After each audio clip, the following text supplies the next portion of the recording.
Last time on Dragon Ball Z, the Ginyu Force was overwhelmed by the deadly androids until Captain Ginyu switched bodies with Android 17. In Android 17's bodies, he demolished the other androids when suddenly a strange green creature appeared out of nowhere and absorbed the body of Android 18, transforming. He introduces himself as Cell and says he's come for Android 17's body. That's what we're gonna go with. Android Cell. They didn't destroy Cell. Cell made his own time machine, but came back to this time instead because he knew Android 18 would already be unconscious here. He could take over her body easily, and now he needs 17's body, and he's hoping that, it's just weakened enough from all the fighting that he can take it over pretty easy. Now it's your turn. Join me and we will achieve perfection! You think you're going to absorb me?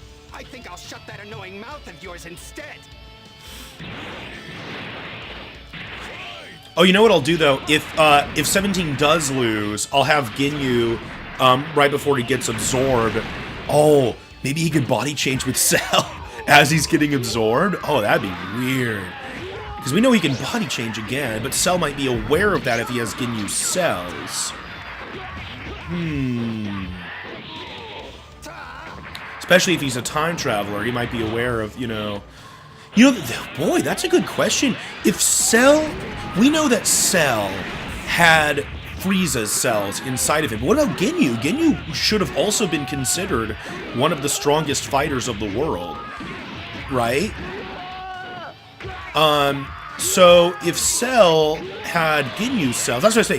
Ginyu should have been considered one of the strongest fighters in the universe. So did Cell have Ginyu cells? And if he did, does that mean Cell had the ability to change bodies and he just never did it? I mean, he thought his body was perfect anyway, so I guess maybe he did have that ability, but he never thought it was necessary. So, I mean, come on. I mean, he has, we know he has, Krillin and Tien cells, and maybe he even has Yamcha cells, I don't know. But, how come then he never, maybe he had Ginyu cells too? Wow, okay. What's wrong? Nothing left to say, freak? I guess that's it for Cell. Unfortunately, even while powered up, well, maybe not unfortunately, even while powered up, Cell was no match for the experienced Captain Ginyu, even when he was in a new body. And Cell was defeated and destroyed.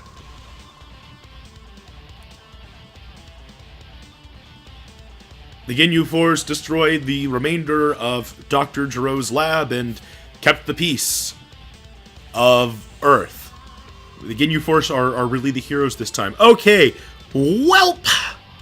Skipping ahead a bit now. Okay, I gotta check my notes here really quick. What do we do now? That's the whole Cell saga, guys. Cell's dead. They beat him straight up, and Captain Ginyu is just now in Android 17's body. I wish there was a way we could put Android 17 in, the Ginyu Force armor. Obviously, that is not a choice. But, yep, this is what we're going with now. And they blow up the lab, and that's all done. Okay, so I know what comes next. I think. Let me double check. Years pass by. Frieza continues on his galactic conquest. Meanwhile, the Ginyus remain on Earth. They come to Frieza's aid when he needs them, but their outpost is on Earth. Until one day, an old adversary appears to confront the Ginyu Force. Right? Because I already said long ago, Piccolo would come back at some point. Where do I want to have them fight? It could be anywhere on Earth.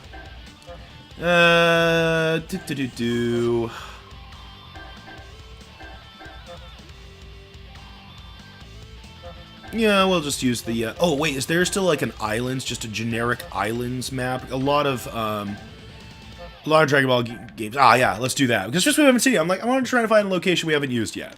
Just for fun. So, I already said that, when King Piccolo would be defeated, he would still have Piccolo Jr. as an offspring, and that would try to extract revenge. Only this time, it's revenge against the Ginyu Force that defeated him. I sure hope you're ready. Feel the power of the Ginyu Force! Guldo! So I say Piccolo has come back. Should I narrate this? Piccolo Jr., the son of Piccolo, tracks down the Ginyu Force on a vengeance quest to destroy them and then continue the work of his father as ruler of the world. So now we're on what is going to be the Piccolo Jr. saga, with Piccolo as the main villain and the Ginyus as the good guys. This is weird.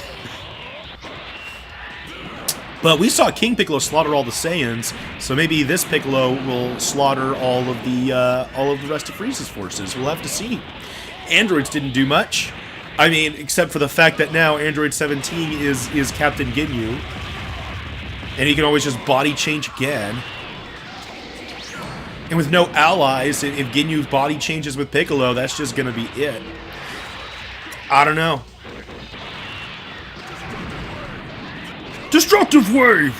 It's weird sometimes, like, they'll use certain names of the moves and then, like, use other names of the moves. Like, for instance, Tien's Tri-Beam. They call it, like, Ki Blast. Because, like, it's called that, I think, in the manga, and it's kind of a more literal translation of the Japanese name of the attack, but then in the anime they call it Tri-Beam. So the way that they worked it out in the video games, which they've always done, is they call it Ki Blast, but Piccolo but Tien still screams Tri-Beam. So it's a bit confusing. Well, Goldo's managed to remain alive. He's just not a really great fighter, which, I mean, kind of sums up his character in the first place. You should know better than to mess with me. Actually, I don't know. Usually I have the good guys in the first slot, but I don't know. I guess I'll switch over now. So, from Goldo's call, the rest of the Ginyu Force arrives to defeat this new menace.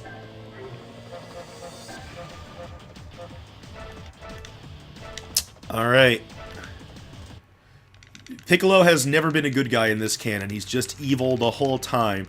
I mean, Frieza's not really a good guy in this scenario. It's just Earth swore loyalty to him, so he has no reason to destroy it. He decides to turn it into an outpost because it was already kind of devastated and ravaged anyway. Maybe someday he'll sell it to another, to a buyer or whatever. But until then, it's just another outpost, just another planet I own.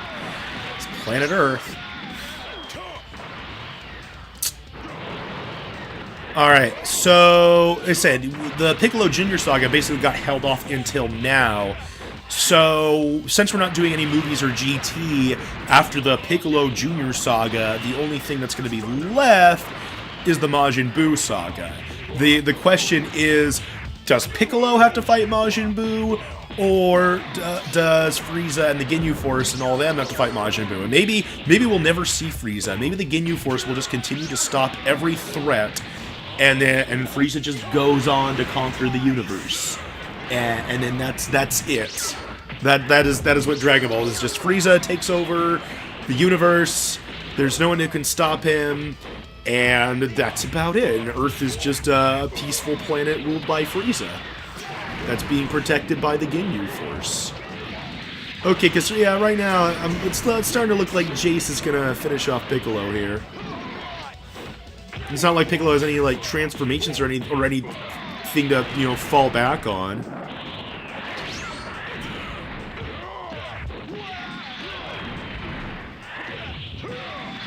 The only thing that happens now is if Piccolo Jr. dies, it means that Kame dies and there's no Dragon Balls. But, I mean, at this point, Kame's not really doing much to protect the Earth anyway. He doesn't want to kill Piccolo because then he dies and stuff like that. Maybe I'll... Yeah, I'll throw in something. I got an idea. Oh, and Piccolo's not out yet, so who knows what's gonna happen. Oh, you got a chance here. Come on, use your ultimate move, buddy. Nope. Oh, well, he's not out. And he's not doing much either. Oh, what's gonna happen here? Oh! Ow! We're supposed to be invincible. Sorry, Jace. You got hit with special beam cannon.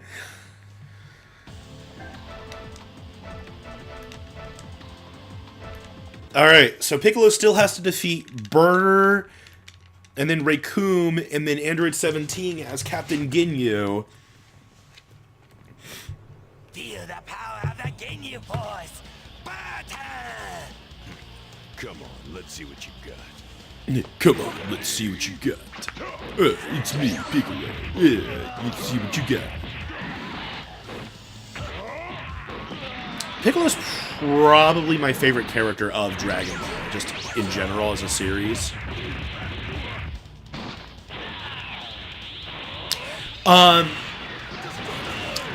You might have heard me before, you know, talking about like anime or TV shows or things like that. That, you know, a lot of times my favorite character in a show is like the character that doesn't have the same special powers as the other main characters, but is still able to keep up.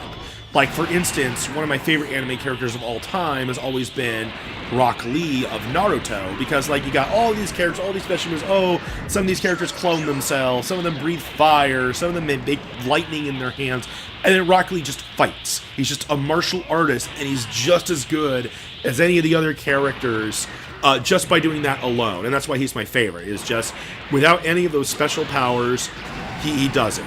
And I get that from Piccolo, from a lesser sense, when you start looking at, like, Dragon Ball as a whole. Because, I mean, it gets to the point where, like, every main character is a Saiyan. It's all about the Super Saiyans and the fusions and all that stuff that only the Saiyans really take advantage of. And, you know, for that reason, I like, you know, a lot of the human characters, too. The problem with the human characters is all of them just become completely irrelevant from the fights, even Krillin. But the one character that's not a Saiyan that, you know, manages to, you know, keep up, you know, just by being a great martial artist is Piccolo. So, after all that praise, Piccolo has lost. Piccolo's vengeance quest against the Burner Force ends in crushing defeat, and the Earth is safe from a second reign of King Piccolo.